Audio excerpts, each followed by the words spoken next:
Investimi në Zvërnes dhe protestat e fundit kanë qenë në qendër të shënimeve të kryeministrit Edi Rama në episodin e kësaj të diele të podcastit Flasim. Kryeministri ka paralajmëruar se zhurma e krijuar rreth këtij projekti po shndërrohet në një bumerang për ekonominë e vendit dhe imazhin e Shqipërisë në prag të sezonit veror. Ka një mundësi shumë të madhe që gjithë këto rrëmuja që dalin nëpër media, nëpër rrjete online, ndryshe nga çfarë është realiteti këtu, që ka një turm në bulevard, një turm shumë biodiverse, që nga të marrët që fusin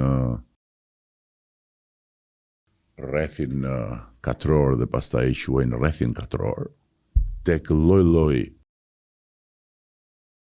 personazhesh që kërkojnë like dhe që jetojnë me like, influencera që fitojnë paratë e dynjas përmes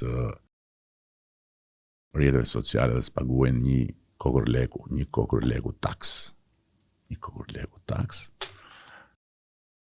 Të tjerë që janë delirant me flamurin të lidhur këtu në fyt, edhe që e vënë qeleshen si një certifikat pasërtie patriotike.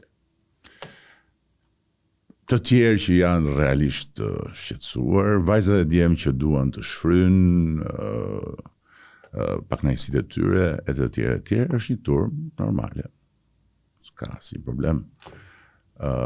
Por kjo që turma normale kthehet në qindra mijëra njerëz që po vlojnë në Shqipëri, do të dëmtoj turizmin çuna goca. Kanë filluar disa shenja shqetësuese të çregjistrimeve në Sarand, disa shenja shqetësuese, pak.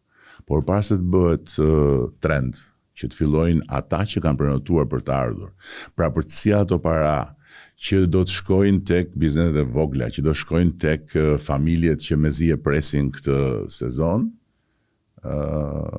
atëherë do të humbasim shumë turistë këtë vit. Mbase këtë doni, unë nuk besoj që këtë doni, por mbase ky është edhe qëllimi, që të jetoj vetëm me flamengot, të cilët 99.99% e atyre që i mbrojnë si kanë parë ndonjëherë me sy. Kryeministri hodhi poshtë pretendimet e protestuesve si spekulime dhe konfirmoi se projekti do të vijojë, duke cilësuar atë si një kapërcim epokal për Shqipërinë turistike dhe europiane. Në ndërkohë që projekti do bëhet, jemi shumë të qartë. Projekti do bëhet sepse është një mirë e madhe për ekonominë tonë, është një bekim i madh për Vlorën dhe është një kapërcim i madh epokal për Shqipërinë turistike dhe për Shqipërinë europiane. Rama u ndal edhe te përfaqësimi i protestave duke ironizuar kauzat që sipas tij maskohen pas mjedisit. Gjithë kjo lukuni e madhe, videosh e gjithë këta gazetarë, gjithë këta lloj ndërkombëtarësh në media që papritur u bën të interesuar për Shqipërinë, për mjedisin, për zogjtë e Shqipërisë. Nuk e kanë fare me mjedisin dhe zogjtë e Shqipërisë. E kanë secili për agjendën e vet në vendet ku janë. Disa e kanë me Izraelit, që u fut kot fare në këtë mes, ndërkohë që investitor kryesor janë dy vëllezër musliman të famshëm në lindjen e mesme për sukseset dhe investimet e tyre dhe që vinë nga Katari, një vend që s'ka marrëdhënie me Izraelin.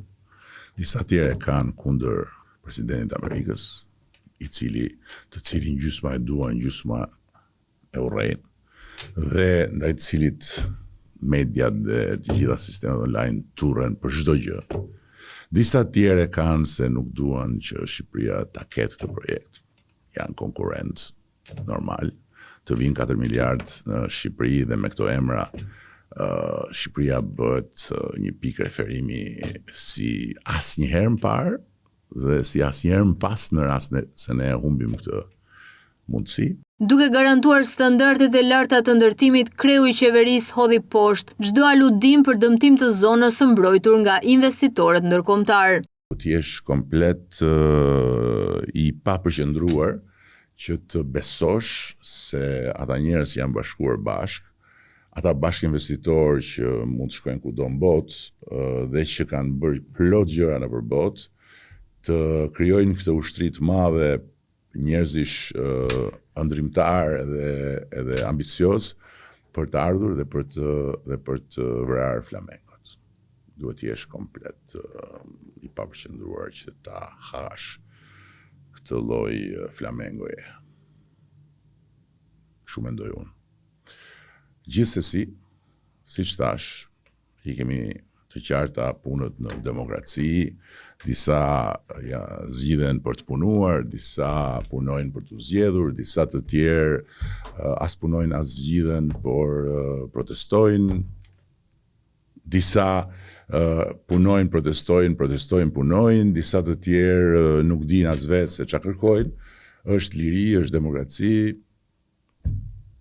Shiu ka punën vet, ne kemi punën tonë, thoshte legjendari Loro Buriqi. Kryeministri në një tjetër postim mëngjesin e kësaj të diele e nisi me një lutje ndaj atyre që i cilëson si revolucionarët e nartës, duke u kërkuar atyre që kur shkojnë për të mbrojtur flamingot të mos zhvirgjërojnë plazhin me makina dhe të mos lënë pas pa pastërti, si kanoçet e birrës, thot Rama, ndërsa shton se po e kthejnë protestën e tyre në një dëm për mjedisin që pretendojnë se duan të shpëtojnë.